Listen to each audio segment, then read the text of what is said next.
Another hack I would have had for school is if life happens, there is no shame in taking a break from school. Having money saved up is just going to solve all your problems. As shallow as that is, your GPA is just like beauty.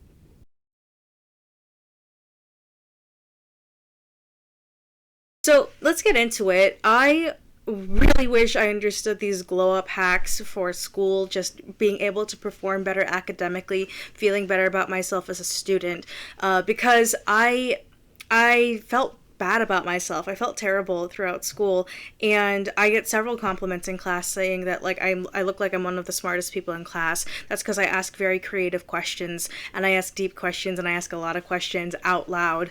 And I was very jealous of my friends because they looked like incredible calculators that just knew how to attack a problem right away, and I had no idea where to go, in the first place. And I really feel like an art person in an engineering field. I really feel like more of the creative that is super obsessed with beauty.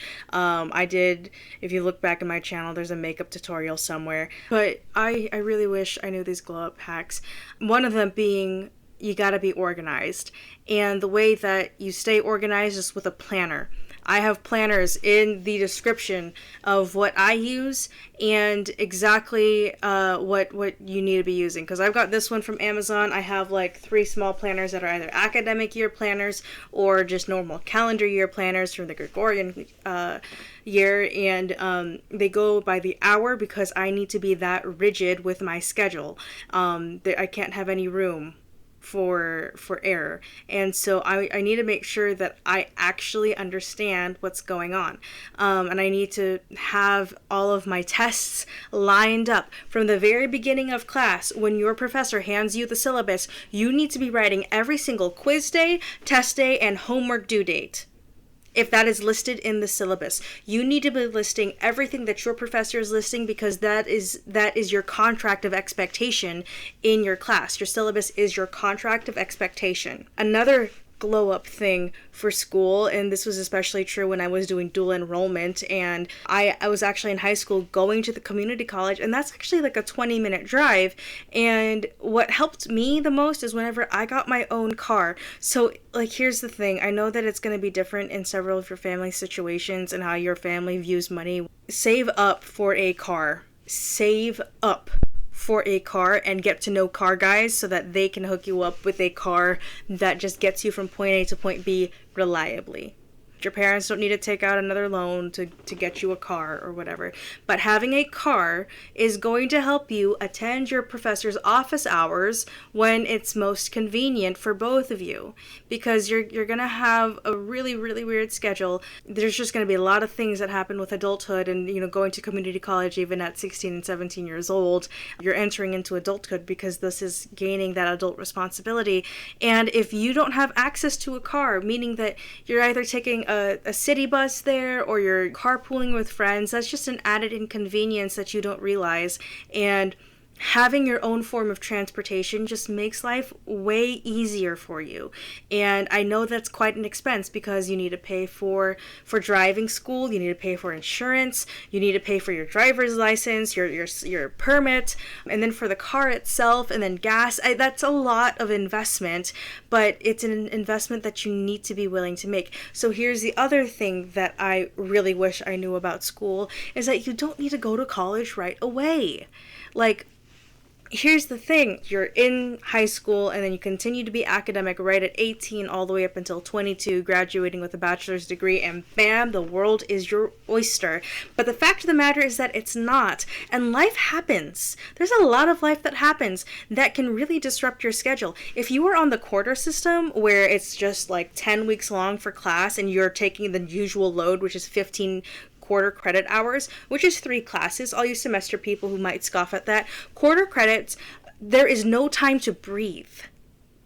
Taking a breath has to be a calculated risk. That's what it feels like. You can't afford to blink in class. One day missed in a quarter term is a whole amount of time that is lost. Quarter system, you are locked in. And you're also more financially responsible because there is just not enough time for you to create a payment plan. You have to be locked in, you got to be focused, and losing one day because of life that happens. Your car broke down, the city bus was late because there's snow and they're not stopping all the time. There was snow so you couldn't drive, right? Like there's some things where life is just going to happen and you can't help it, and losing one day is a whole investment loss. And so having your own car for your own convenience, as big of as an investment as that is, especially when you're 18 and you don't really have that much time to make money between like 16 to 18. And so, not going to college right away where you can just like work retail and pay some bills or get more experience being organized, on time for work, learning how to report to your superiors, learning what to report to your superiors, knowing what kind of just corporate behavior, corporate jargon, and you don't need to be working corporate, but you're going to be exposed to that. And being a participant in business is going to help you so much whenever you go to school, because now you've got experience being responsible, showing up on time, and not showing up to work drunk because you didn't want to get fired. Like there's several students that I know, they come to class hungover, looking like trash.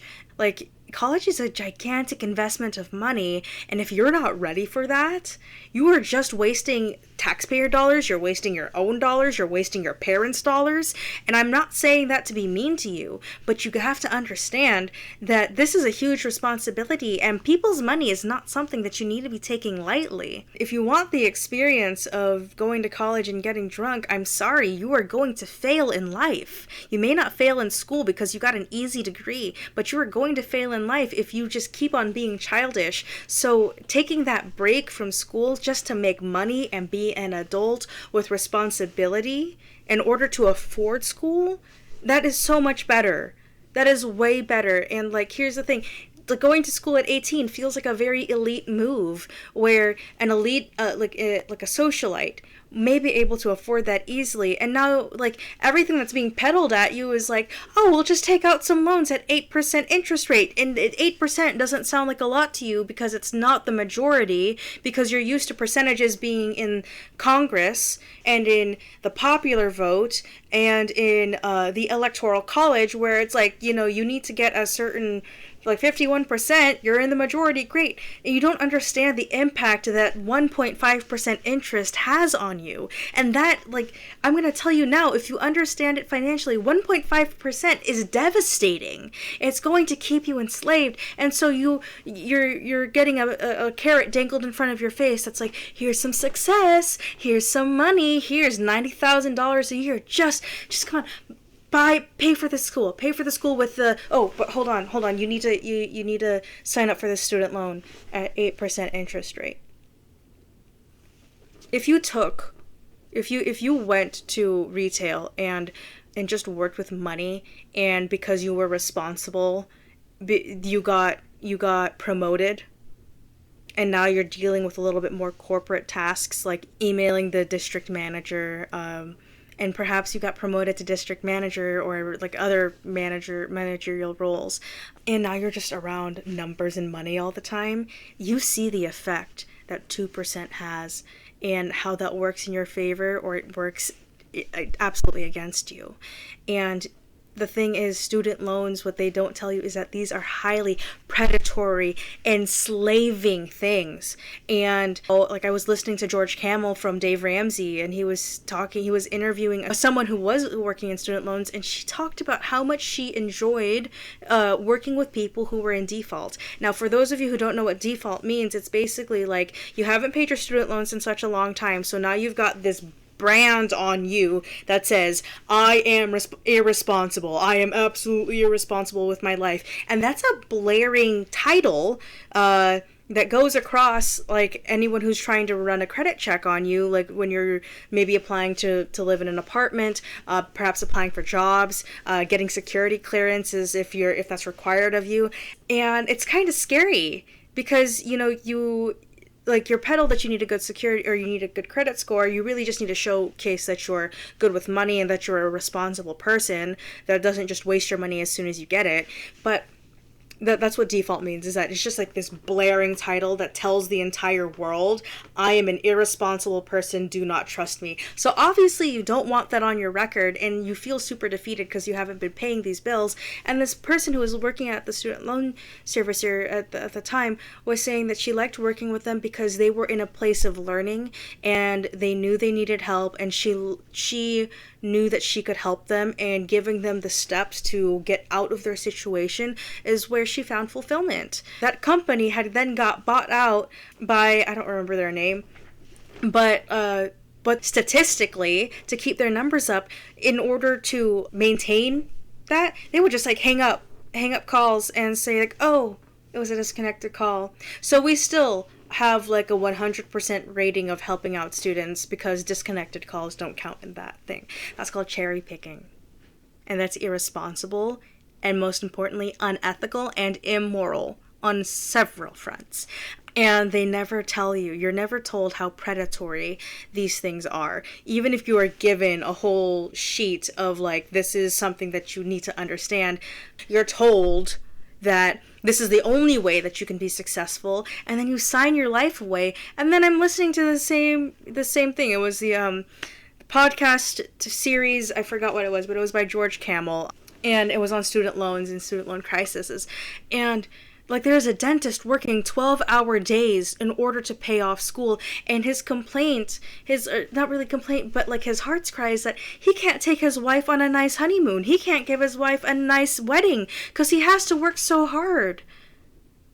And like, let's say you're 18 years old and you work blue collar for 4 years. You're getting that engineering experience because you're just exposed to engineers. You may not know everything they're talking about. You may think engineers are stupid because they're not making things manufacturable, even if they're out on the floor all the time. But you're getting this experience, and you're making $20 an hour, and then they increase your pay, and maybe by the end of your 4th year at work, you're making $32 an hour. I mean, probably not, but if you're really showing your responsibility and your competence and your leadership and your ownership skills, you can showcase all of that and really move up and make a lot of money. So how much now do you have in your 401k? How much now? Or in your Roth IRA? I would highly recommend Roth IRA. And then how much now do you have just saved up? As long as you're not spending your money like crazy and you still got that beater car that gets you from point A to point B reliably, right? And you're able to make a ton of money. Now when you go to school, you're not worried about student loans. You're not worried about getting scholarships. You're not worried about keeping your scholarships because you slipped up a little bit because classes were just hard, as classes should be when you're in school, because it's an investment of not just your time, your energy, your intellect. In my previous videos, I say that you need to embed things into your soul. You need to be embedding all these equations into your soul, and especially true in engineering. And so you get out of school, perhaps like you used up a lot of money that you had, but you still have that Roth IRA building you wealth while you're in school. And everyone else who started at 18 does not have that. You started school at 22. You're still young. Your whole life is ahead of you. And actually, you start school at 22, and you are making far better decisions in life. You look at the 18-year-olds who are getting drunk on campus because mom and dad are not here anymore, and I can do whatever I want to, spending all this money. And then they drop out of school, $200,000 in debt. Maybe not that. Maybe it's like $60,000 into that. That's still a lot of money. Or even like $5,000 into that. That is still a lot of money. You see the investment that you have to make because now this is your own money and you're taking way more responsibility with it, and you are focused. You are honed in, and you are not taking the crap school is giving you saying, well, in order to be successful, you need to take this many classes. And you're like, That's not feasible with me. I'm going to take a lesser load, even though I'm going to lose a certain like full-time status, whatever. I still need to make some money to support my needs right now. And you know what? I'm not going to fall for this trap of I need to graduate within 4 years. So, you know what? I'll take the 2 classes instead of 3. I'll take the 4 classes instead of 6 for this semester. I'll maybe just take 3 classes this semester. But I want to be focused and I want to do things well and I want to keep my GPA up, because as much as GPA does not reflect how smart you actually are, you will always be judged by it. It's like beauty. No matter how good you are on the inside, no matter how good your personality is on the inside, you will still always be judged by your face, by your body. And beauty sells. So, as shallow as that is, your GPA is just like beauty. And some people are skilled at seeing past that, and most of the time, people still are not. And so being focused, because you've had to make that investment of your own money into that really, really expensive education, is just going to make you a way better student. You got a higher GPA. And now not only are you way more employable than all the other students out there who graduated at 22 because they did it the quote unquote right way. Now you've got your 401k still making you a ton of money, or sorry, your Roth IRA still making you a ton of money, even though you had to cut back on how much money you were making, because you just let it sit and let it grow. And maybe it took you 6 years from 22 to 28 because you were careful about your classes, and you had to support someone. Perhaps you got sick and had to drop out of school. Maybe you had a baby. Maybe you had to get married. And I know you're like, what do you mean you had to get married? Maybe you could just wait. My fiance, like, since, I don't know, 2 weeks into dating, it was like, okay, marry me already. Like, let's get married now. And every single day, he is asking me. He's like, you need to marry me already, please. I am so ready to be married to you. And at that point, like, why wait any longer? There's just things that happen. Life is gonna happen. A lot of life happening also is your car breaking down. And, you know, when you've made that investment in work, now you got that 401k building up, your Roth IRA building up, and now you also have having to invest your own money into school. You're just going to be that much better of a student because you understand what investment means. You understand the investment of 1% of your time being wasted when your friends were trying to send you memes at work and then your boss was like, hey, get off of your phone. You need to be focused, and then that scared you, right? And now you understand what 1% of $200,000 means. You understand what 1% interest at $4,000 means when it's compounded daily, right? 1% does not sound like a lot. Now you're getting peddled 8%. That's ridiculous. If someone peddled to you anything above 5%, I'm going to tell you, they do not care about you at all. They only want you for your money. And they're trying to enslave you. Cut ties with them right away. I don't care if it's going to take you longer to finish up school. I had to get nipped in the bud with school. I feel like God had to just stop me. And I got sick during my senior year, and I had to drop out of school because I got sick. And it's been so difficult to rebuild my life. I can't go back to school right away because I can't afford it. And according to FAFSA, I look super irresponsible because I haven't finished up school in 4 years. So now I've been making my own money with the experience that I have, and now I'm more employable because I've had work experience. I've had this experience of being responsible. So that's a really drawn out hack. I'd say a glow up hack is just waiting to go into school. You make wiser decisions when you're older, you understand the investment better, and you're not missing out on anything by waiting. You want to be making good decisions financially. And I know I'm hounding you on this right now about the finances, but now I am living in that nightmare. I delayed my wedding because of how scary a situation financially I was in due to school. And that is not something that you want for yourself. You shouldn't have to delay your wedding due to finances, due to school. But I did. If I knew what I know now, I would have still finished up my associate's degree, but I would have worked in manufacturing and just made a lot of money that way, and then understand the effort that it took me to be invested in school, and just understand the actual investment of money. Clean up your room every single day. Take showers often. Like, taking a shower makes you feel responsible. Like, if you feel like you're in a rut, take a shower. Read a lot. Read your Bible every single day. I don't care if it's the Psalms. Read something every single day to recalibrate your system. For those of you who don't know what recalibration is, or calibrating things, it's like aligning, getting yourself aligned. That's what we do with tools. That's what we do with like gauges. You need to be calibrated because your body is your greatest tool. And your body is what houses your brain and your soul and your spirit. And you need to take care of it and recalibrate it and read your Bible all the time. All the time as you walk on campus, you need to be praying constantly. Every single day that I was at university was a walk of faith, because I had no idea where my money was going to come from. I had no idea how I was going to succeed in school when I was failing senior design. And God provided a way where I was able to go to an engineering co-op and work as an engineer for a year, and I was so happy because I finally had an engineering job. I wasn't just like a leadership person in an engineering club on campus, because I'm good at leadership, but I wanted something engineering itself, and God provided that in like the lowest time of my academic career. The second lowest time of my academic career. I guess another hack would be to have reliable equipment. Having money saved up is just going to solve all your problems. So like, follow what Dave Ramsey says. Save up $1,000 if you're in debt.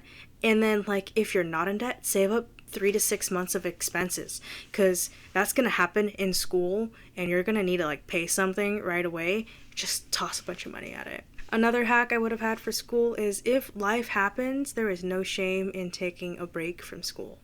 You will see this peddled all the time, that like, oh, you got to finish up school in 4 years, otherwise you're like, you're a spinster, you're an academic spinster, nobody's gonna want you, and you're just so old. And yeah, no, that's not the case at all.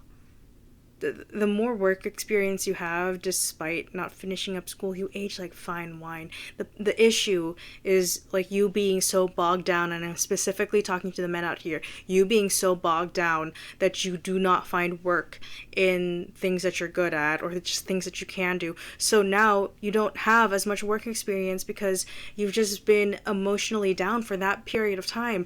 I'm not trying to beat you down when you're down, but like, you gotta get up, you gotta get moving, find a job, and close that unemployment gap so that you look responsible and you actually are responsible. Working retail, working food is going to be very helpful for you. Just taking a break is not bad, because life happens, and just accepting that life happens and being able to dust yourself off again and say, maybe next year, and just being able to roll with the punches that life throws at you is going to help you out academically. And also having a lot of money saved up. In the interim between dropping out of school and re-enrolling, work as much overtime as you can. If you are hourly, pick up every single shift that you can and throw money towards your schooling, because not only are you able to show that you are dedicated once you actually apply for your corporate job, you understand what it takes to be invested, and you understand what it takes to invest in others who will be a good investment for you and have such a great return on investment. And you know how to seek out good people, and you understand customer service, which is like a bigger skill than most people realize.